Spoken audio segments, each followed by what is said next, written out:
Hi welcome. நான் உங்களுக்கு Pugazhendhi.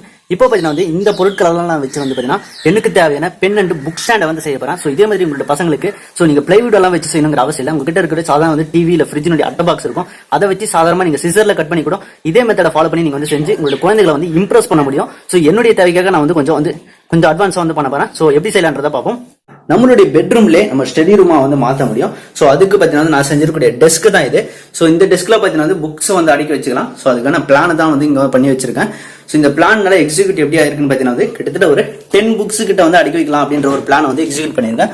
So இதுல பார்த்தீங்கன்னா எல்லாமே பெரிய பெரிய புக்கா இருக்கு. பிளஸ் பார்த்தீங்கன்னா இங்க பென் ஹோல்டரும் செட் பண்ணி வச்சுக்கலாம். ஸோ ரெண்டுமே சேர்த்து ஒரே செட்டிங். ஸோ இந்த செட்டிங் பார்த்தீங்கன்னா ஈஸியாக நம்ம அட்ஜஸ்ட் பண்ணி எங்க மூவ் பண்ணிக்கலாம். ஸோ அந்த மாதிரி தான் இதை நான் செட் பண்ணியிருக்கேன்.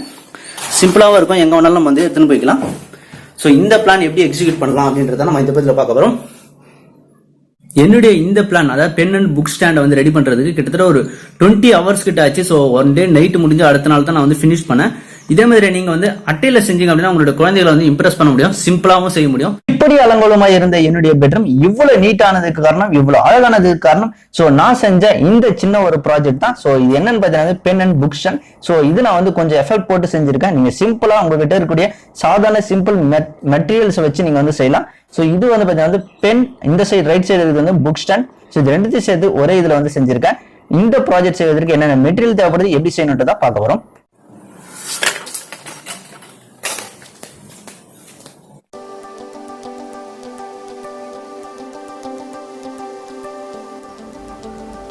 இது செய்வதற்கு என்னெல்லாம் தேவை அப்படின்னு பார்த்தீங்கன்னா பிளைவுட் தேவைப்படுது. அது இல்லாம பார்த்தீங்கன்னா மைக்கா கொஞ்சம் தேவைப்படுது.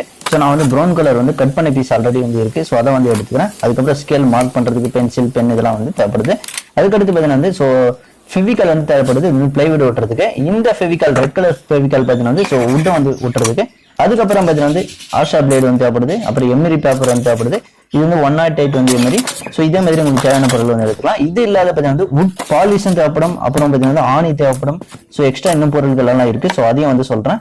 இப்போ பார்த்தீங்கன்னா இந்த வுட் எடுத்துக்கிறோம். ஸோ இது 2 பீஸ்ல ஆல்ரெடி கட் பண்ணி வச்சிருக்கேன்.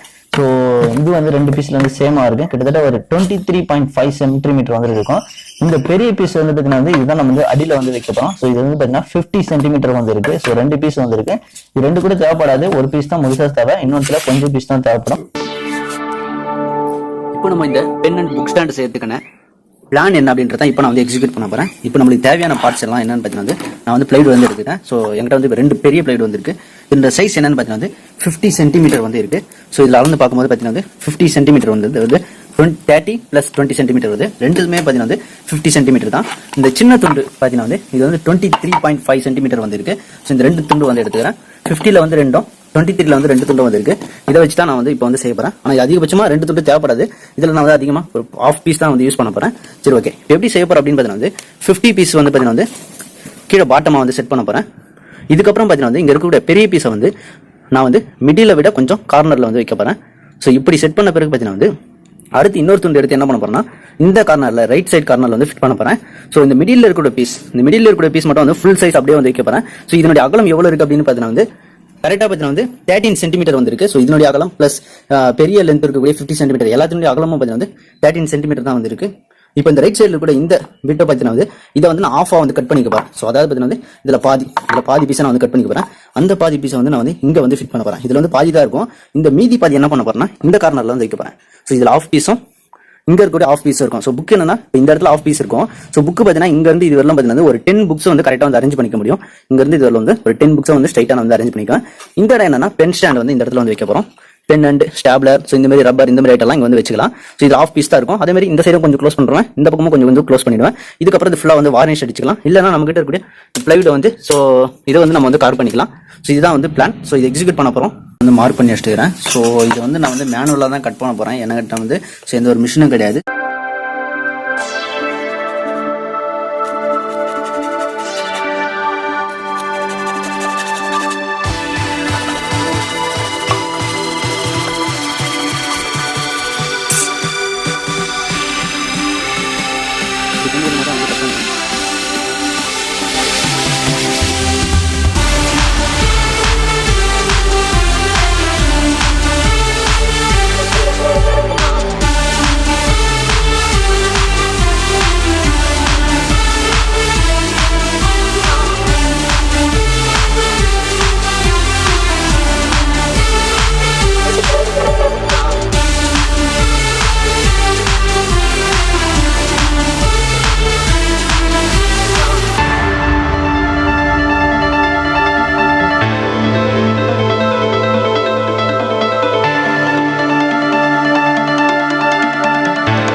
கிட்டத்தட்ட இந்த ஒரு பீஸை கட் பண்ணுறதுக்கு ஒரு 15லேருந்து 20 நிமிஷம் ஆச்சு.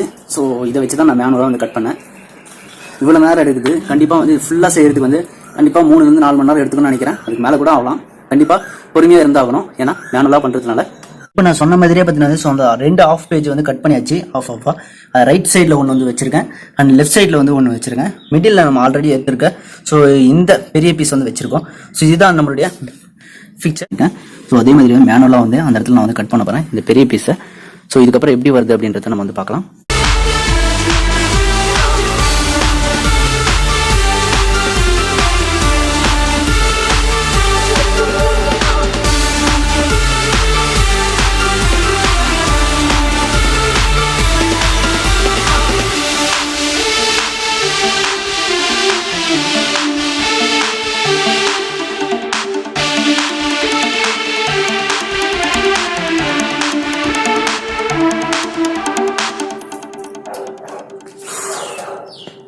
தண்ணி ஊற்றி ரொம்ப நேரம், ஒரு அரை மணி நேரத்துக்கு கழிச்சு தான் இதை வந்து கட் பண்ணேன்.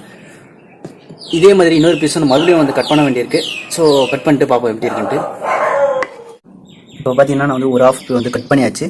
ஸோ ஆப்போசிட் சைடில் இருக்குது. அதே மாதிரி ஸோ இந்த துண்டை வச்சு நம்ம மறுபடியும் இன்னொரு ஆஃப் வந்து கட் பண்ணணும்.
இதே மாதிரி நீங்க வந்து அட்டையில செஞ்சீங்க அப்படின்னா உங்களோட குழந்தைகளை வந்து இம்ப்ரெஸ் பண்ண முடியும், சிம்பிளாவும் செய்ய முடியும். எப்படி இருந்த என் பெட்ரூம் இப்படி ஆயிடுச்சு.